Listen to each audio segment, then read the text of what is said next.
It was just another Friday night, and there I was, sprawled on my couch, buried under a pile of investment portfolios that needed reviewing by Monday. My phone buzzed insistently on the coffee table, breaking my concentration for the umpteenth time that evening.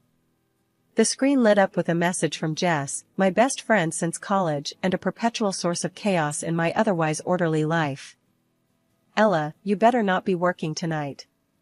We've got plans, remember?" Jess's text read, a hint of a threat underlying her playful tone. I sighed, rubbing the bridge of my nose, before typing a reluctant reply. "I remember, Jess. Just let me finish this last section. Where are you dragging me to again?" "Quit your grumbling. It's that new Quest game downtown. It's gonna be epic. Plus, you need a break. Work can wait." She responded almost immediately, her impatience palpable even through text. I met Jess and the rest of the gang at the lobby of Mystery Manor, a place that looked more like a haunted house than a fun night out. The game host briefed us on the rules and the backstory of our adventure. We were to solve a series of puzzles to escape the manor, and our group was not the only one participating that night. As we were divided into teams, I found myself paired with a guy named Tom. He was from another company, a fact I only gleaned because his work badge was still clipped to his jeans. Tom seemed just as out of place as I felt, his hands tucked awkwardly into his pockets as he offered me a shy smile. "So, not really your scene either?" I ventured, trying to break the ice as we approached our first clue.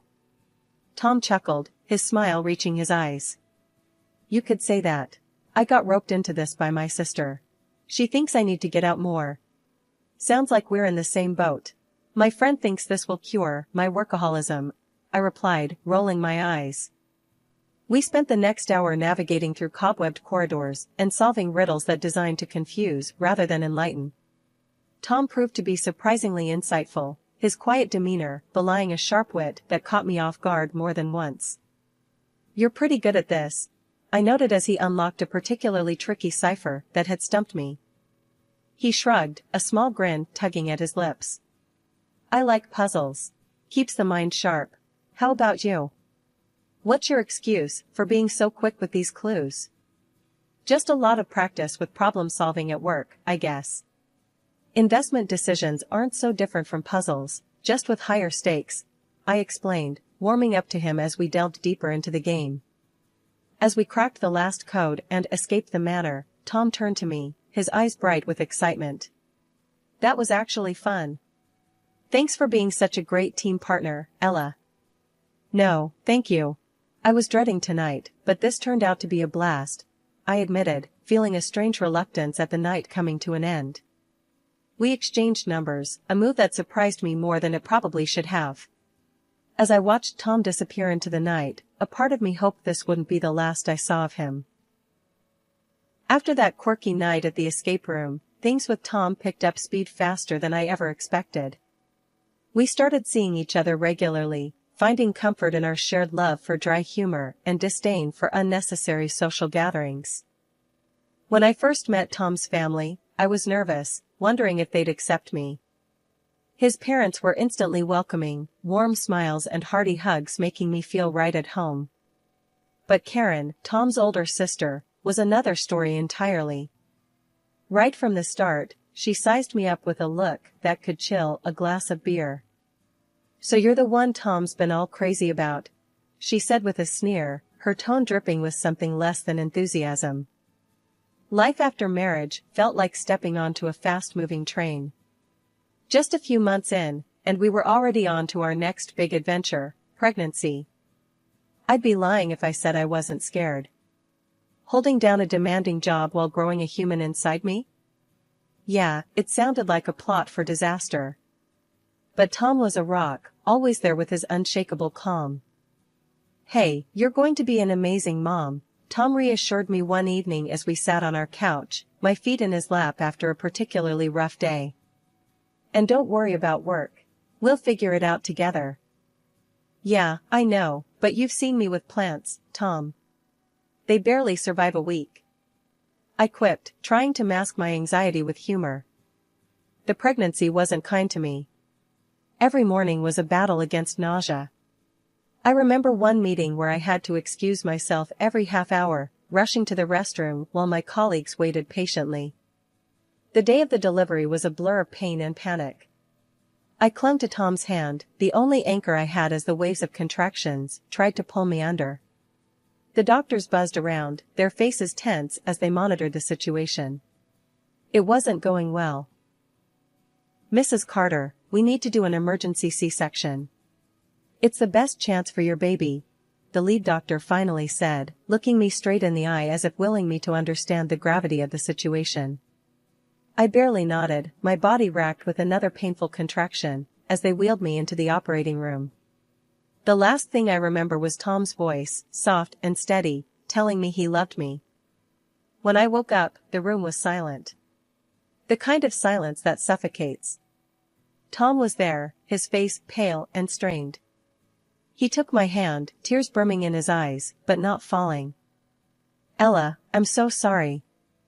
We lost him." The world stopped. No, that's not quite right. It shattered, a million pieces of me scattering to the wind. Our baby boy, the little life we had dreamed of and prepared for, gone before he even had a chance to cry, to see the world, to know how much he was loved. The doctors were kind but firm. "You won't be able to conceive again," they told us after a battery of tests. It was clinical, the finality of it, but nothing about that moment felt clinical to me. It felt like another loss, a future stolen from us. Tom and I went home, to a house filled with unopened baby gifts and a nursery that would remain empty. 5 years have passed since then. Tom's mom had passed away last year, and the old man was getting more and more withdrawn, spending days by himself in that big, echoing house. Tom and I had a long talk over some seriously strong coffee one Saturday morning. "We can't just leave him like this, Ella. It's not right," Tom said, running his hands through his hair, looking all worn and worried. I nodded, taking a sip of my coffee, feeling it bitter and hot down my throat. "I know, babe.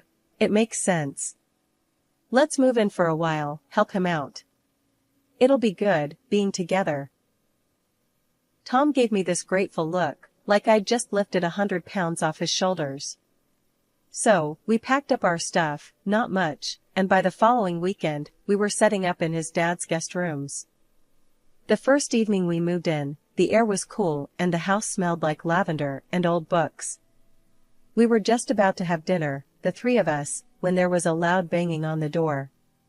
It was Karen, of course, coming in with her usual flair for drama, her 2 kids trailing behind her like lost puppies. "What's this all about then? Moving in on Dad, now that Mom's gone?" she snapped as soon as she stepped in, not even a hello. She dropped her purse loudly on the table, her eyes darting around like she was looking for hidden treasure. "Karen, calm down. We're just trying to help Dad, not take over," I replied, trying to keep my voice even. It was hard, though, with her staring me down like I'd stolen something. Tom's dad shuffled into the room, his face lighting up seeing the kids. "Karen, let it be. They're here to help, and I'm glad for it. Sit down, have some dinner," she huffed, plopping down at the table, still eyeing me suspiciously. "Just seems mighty convenient, that's all. Mom's barely cold and here you are." Dinner was tense after that. I tried making small talk, asking the kids about school, but Karen kept drumming her fingers on the table, her eyes sharp and calculating. After we ate, she pulled Tom aside, whispering fiercely enough that I caught snatches of it. "Not right, taking advantage, always the saint, aren't you?" Tom's reply was too low for me to hear, but from the set of his jaw, I knew he was holding back a storm. When they finished, Karen grabbed her kids and stormed out, not even a goodbye to her dad. Later, cleaning up the dishes, Tom's dad put his hand on my shoulder. "Don't mind her, Ella. She's always been fiery. You're doing a good thing here." I smiled, wiping down the counter. "Thanks, Dad.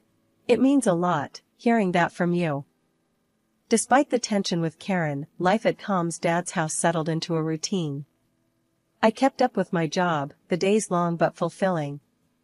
Evenings and weekends were our time to breathe a bit, with Tom, his dad, and me trying to make the best out of our days together. His dad, recovering from his grief and loneliness, seemed genuinely thankful for our company. He started treating me like a daughter than a daughter-in-law, always making sure I felt welcomed and valued. "Thank you, Ella, for everything. This house felt too big and too empty without your laughter," he'd tell me as we'd sit down to dinner, a simple meal brightened by the warmth of family. But while one relationship grew stronger, another spiraled further into cold hostility. Karen's attitude towards me shifted from mere disdain to outright hostility. Whenever we were alone, without Tom or his dad around, she'd unleash her bitterness. One afternoon, I was tidying up the living room when Karen dropped by. As usual, her entrance was quiet, almost stealthy, knowing that her father and Tom were out. "Ella, still playing the dutiful wife and daughter-in-law, I see," she sneered as she walked in, her eyes scanning the room like she might find something amiss. I straightened up, facing her. "Karen, I'm not playing at anything. I'm here because I care." Karen laughed, a harsh sound that echoed a bit too sharply against the walls. "Care? Or are you just securing your future here, since you can't have your own family?" The words stung, more than I wanted to admit. "That's a low blow, Karen. Why do you have to make it personal?" "Because it is personal, Ella. You're here, playing house, while knowing you'll never continue the family line. My kids are the real heirs. You're just occupying space." I took a deep breath, clenching my fists to keep calm. "Karen, I'm here because your father and Tom need me. We're family now, whether you like it or not." She scoffed, stepping closer.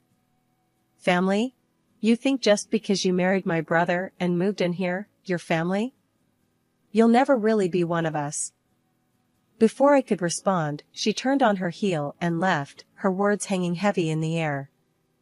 Later that evening, when Tom and his dad came back, Karen transformed like she always did. Smiling, engaging, and utterly flawless in her role as the devoted daughter. It was as if our earlier confrontation had never happened.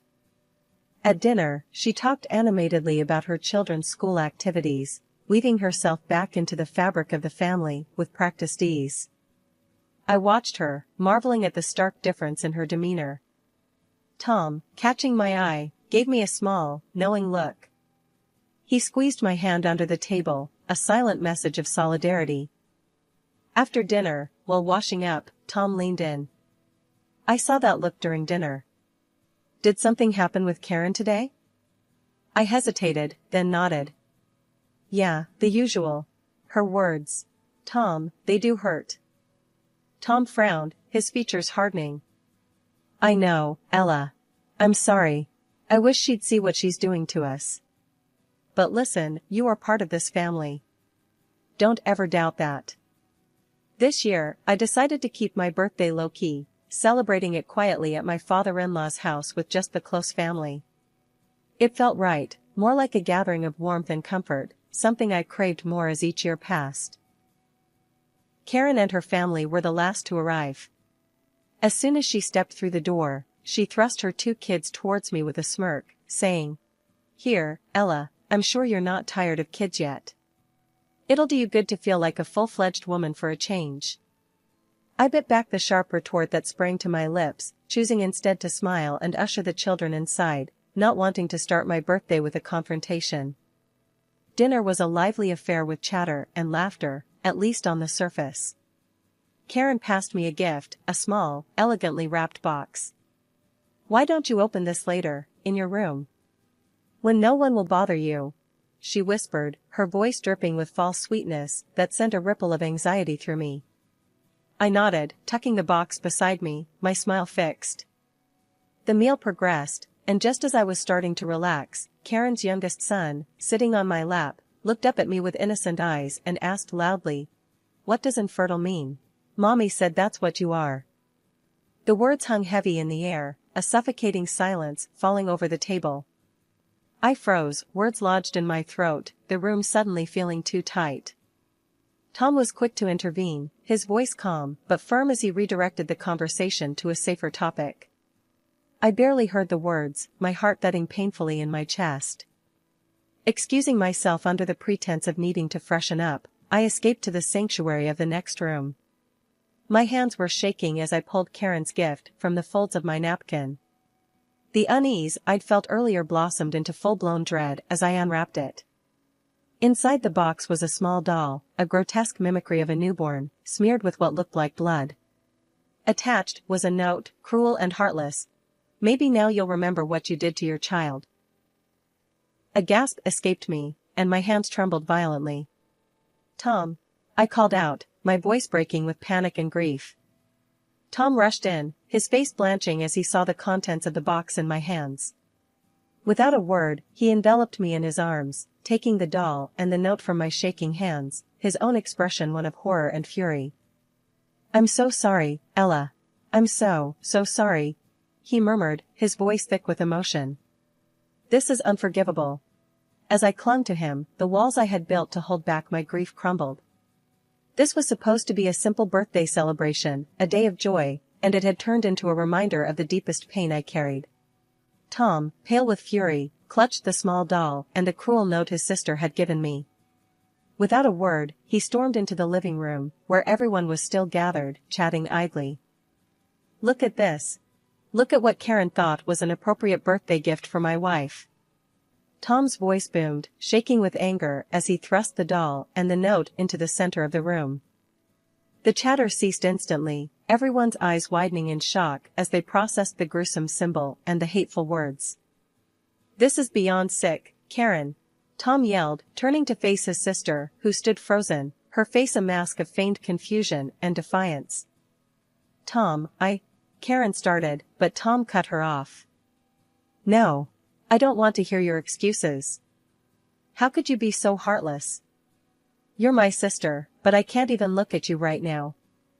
You're not part of this family if this is how you treat people. You're done here, he shouted, his words slicing through the tense air. Dad, who had been silent, his face a growing shade of red from anger, finally spoke up, his voice thundering. Karen, get out of my house.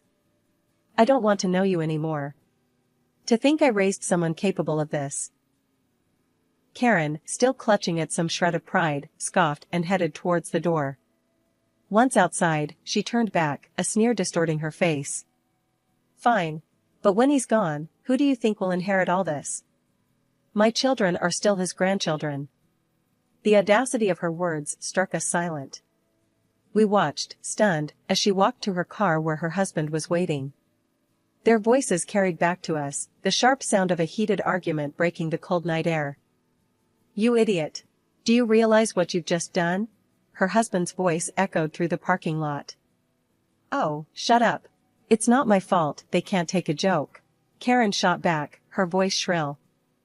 Their children, forgotten in the commotion, stood by the doorstep, small and confused. My heart broke for them, witnessing such ugliness. Tom, his father, and I stood by the open door, the cold breeze sweeping in, mingling with the harsh words floating from the parking lot. None of us could find the words to speak. We simply stood there, the door eventually closing with a soft click that sounded final. Inside, the house felt emptier, the echo of the confrontation hanging in every corner. Dad put his arm around me, his old, tired eyes wet with unshed tears. I'm so sorry, Ella. That anyone, let alone my own daughter, could do this. His voice trailed off, choked with emotion. Tom stood by, his jaw clenched, his usual warmth replaced by a cold fury. After a moment, he turned to me, his expression softening. Ella, I'm so sorry. This should have been a happy occasion. I promise, we'll make this right. Somehow. A few months after that tumultuous birthday, things took another turn. We found out that Karen's husband had left her. He'd been banking on a hefty inheritance from Dad and couldn't handle the fallout of being cut off. Worse yet, Karen started drinking heavily, spiraling down so fast that she eventually lost her rights to see her kids. It was a mess, and those poor kids were stuck in the middle of it. One evening, after Tom and I had put the kids to bed in our guest room, they'd been staying with us temporarily, I brought up the subject that had been weighing on my mind. We were in the kitchen, Tom making a late cup of tea for us. "Tom, we need to talk about your niece and nephew. This situation isn't getting any better, and they need stability," I said, leaning against the counter. Tom sighed, running a hand through his hair.